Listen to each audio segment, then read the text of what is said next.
there. Today we are going to talk about my favorite books of 2021.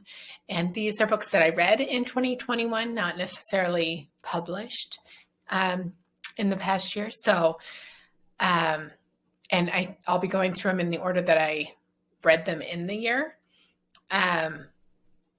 There were several in here that were surprises.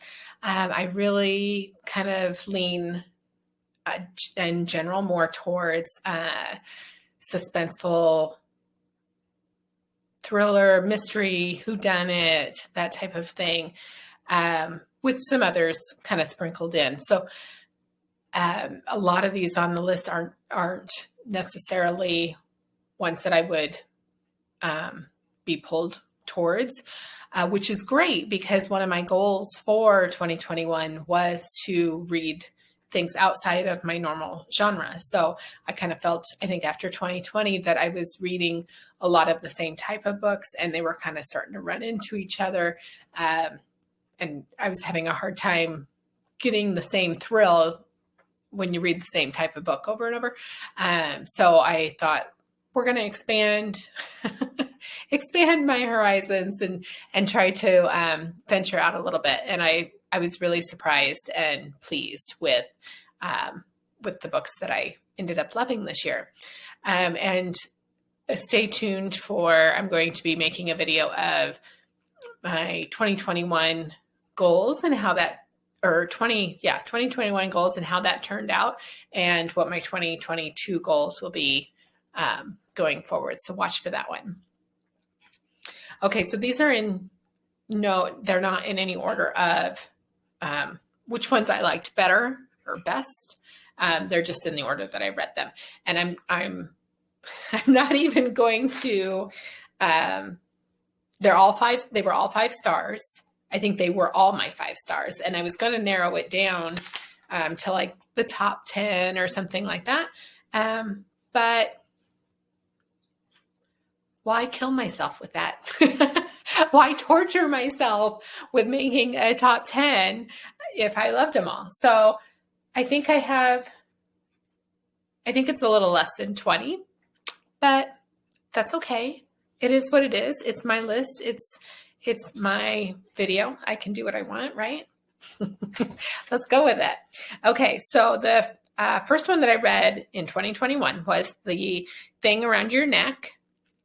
And I am not even going to try to say her name. So I'll have the book up here so that you can check out her name. But it was exceptional. I loved it. It was outside of what I would typically read. It was a lot of like short stories, but I really felt invested in all of them. So I loved them all. So check it out. Again, pushing the envelope on what I read was The Complete Mouse, or how do you say that? M-A-U-S would be, the German word for mouse. So I'm just going to say that, by Art Spiegelman. And this was is a graphic novel. And I think it's the first graphic novel I've ever read. And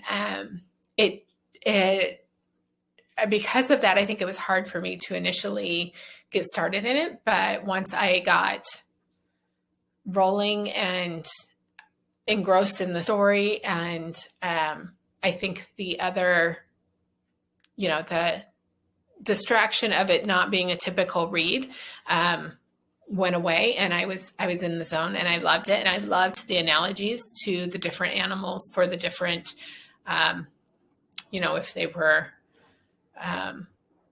the Jews or the Germans or, whoever within the book. It just was really well told. I really liked that one. So I would recommend, well, of course, I'd recommend it. I'd recommend these all. So check it out.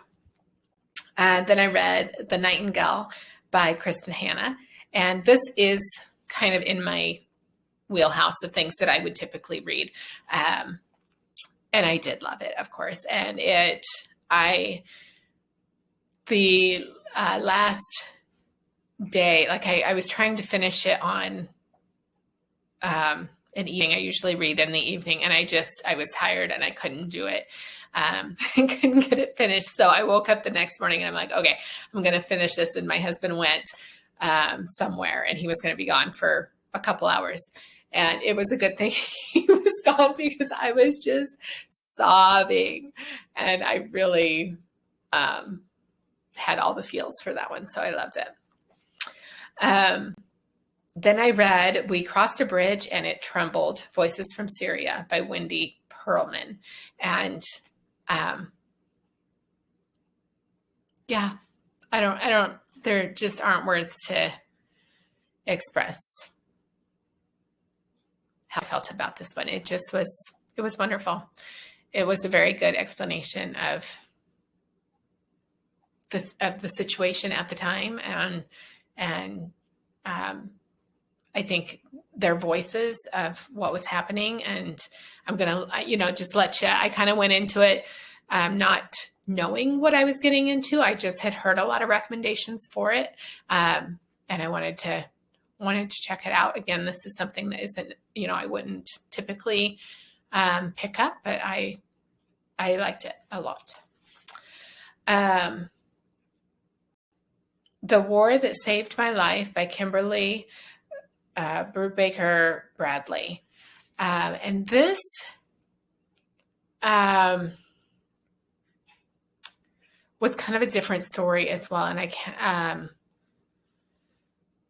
it's told in a little girl's perspective during World War II. And it was just so moving and just so interesting to see it from this point of view. And yeah, I don't know. I just walked away loving it. So, and I think back on it often. And I typically don't read things from a child's perspective or even young adult. I just don't usually connect as well. But not that I necessarily connected with this little girl, but it didn't feel like the writing was from a I don't know how to explain. Sorry, I am a little kind of sick, so I have sick brain. And sometimes my words aren't there, but it just was really well written from that viewpoint. So The 7.5 Deaths of Evelyn Hardcastle by Stuart Turton. Excuse me. Loved this. Loved it. I immediately went out and read or bought one of his other books because I just loved his writing style, and I loved the approach in this of the whodunit and looking at it from all the different perspectives of different people. That, you know, just the same. You kind of get the same storyline from different individuals, and I was there for it. Loved it. The Hitchhiker's Guide to the Galaxy by Douglas Adams. And this one, I still remember. I was listening to it on audio, which I think is absolutely the way to go. I did buy the book after and have since read it again while listening to it, and I loved it. But the first time I listened to it, I was doing my spring gardening and yard cleanup and stuff. And I was out in the yard, and, you know, in the spring, the first sunny, warm days, and everybody's outside doing their yard cleanup. And I had my earbuds in and I was laughing out loud. And I think the neighbors probably thought I was a little goofy because nobody else was. Oh, sorry. My dog just hit the table. Nobody else was out there with me. But yeah, I thought it was hilarious. So The One by John Mars. And this one, I was thinking I read it in 2020, but Goodreads says I read it in 2021. And so I don't know if I went and updated something and then it showed up that I read it in 2021, because it seems like I read it a lot longer ago. So I'm not really sure, but either way, it's one of my favorite books ever, if I can say that. And it's not, I don't know. I loved it. I'm going to say that a lot. Hopefully you don't start a drinking game on this video. Every time she says she loved it, you take a drink. But just thought it was wonderful. And the premise of it, I was so excited for the show to come out. And then I thought that it was the show on, and I think a lot of people did, but there was a show on, what was it? AMC. It was another channel, and it kind of took the idea and said it's not like that book, but it was kind of like that book, and it went off in a different direction. And then the actual one that was supposed to be based on the book, when that finally rolled out, I watched, what was that, on Netflix or something? And that finally rolled out, and I started watching it, and it didn't follow the book at all. So I was very disappointed in both the shows, whichever one was supposed to be following the book. But I think those sucked. But the book was fantastic, and I loved it. And I'd love to see a show or a movie that actually does follow the book. So, squirrel. Then I read Don't Look Now and Other Stories by Daphne du Maurier. And what can I say? Loved it. Take another drink. It was the first thing that I've read by her, and I would love to check out more. I know she's got a collection. So, The Bear and the Nightingale by Katherine Arden. Again, this is kind of from a child's perspective, and a little on the, what's the term? Magical realism, magical world. I don't know all the terms that I want to use, but it's kind of out there a little bit, but I just thought it was very little fantasy. Maybe that's what I'm looking for, but it was really good, whatever it is. I really enjoyed it. And I know that there's another one after. I'm not sure that I'll continue, but it did take me a while. I think I picked it up a couple times because it did take me a little while to get into it, just with all the Russian names. I kind of was losing track of, I think I started on audio and I was losing track of who was who. So I think I got the book and then kind of went back and forth between the book and the audio, but I really enjoyed it. Before the Coffee Gets Cold.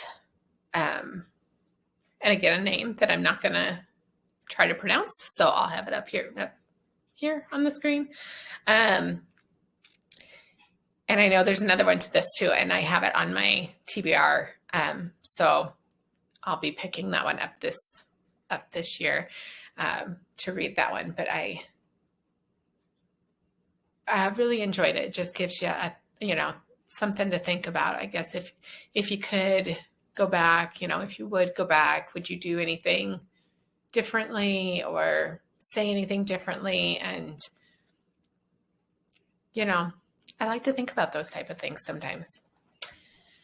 And then The Murder of Roger Ackroyd by Agatha Christie. And Agatha can do no wrong, but this was spectacular. I don't know. I know this is one of the most popular, and I'm not quite sure why I hadn't gotten around to it before now. But I'm really glad that I did. And I think that might be one that I purchased for my shelves, just because I don't typically reread books, but that might be one I actually reread. Although now that I know the plot twist, would I reread it? So then An Elderly Lady Must Not Be Crossed by Helena Tursten.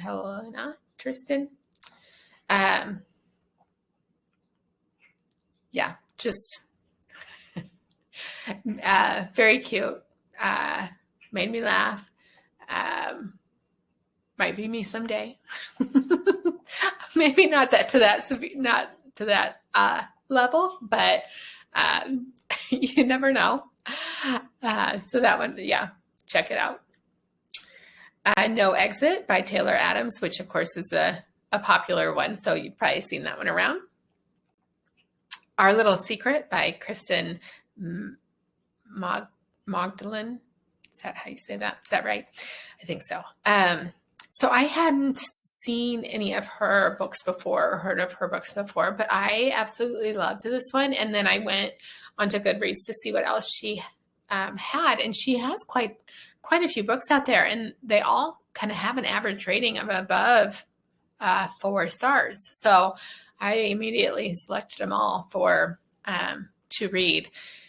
And that was one I think I picked up through NetGalley. So definitely paid off for NetGalley to give me that one, because I'm sold. I'm probably going to auto buy or auto get everything from the library for her that I can. So, and then I read The Strangers by Margaret Peterson Haddix.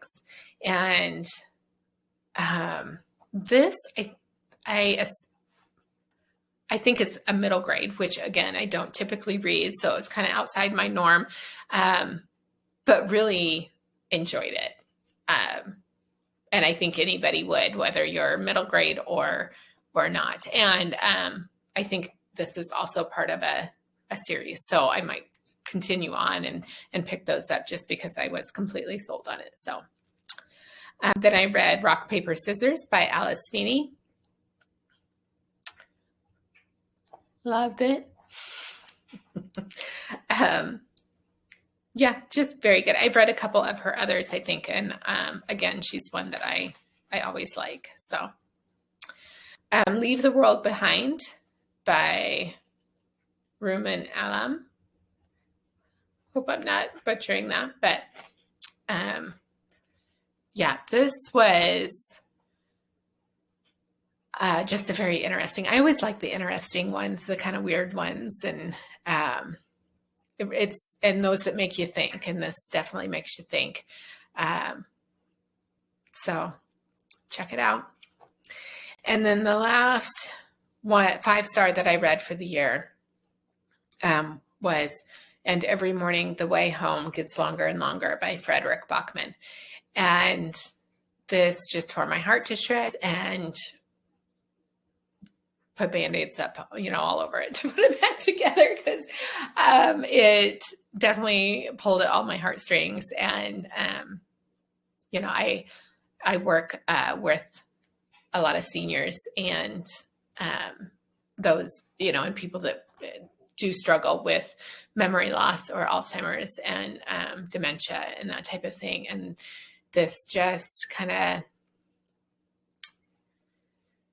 hit home, I guess. And so it was definitely a great read.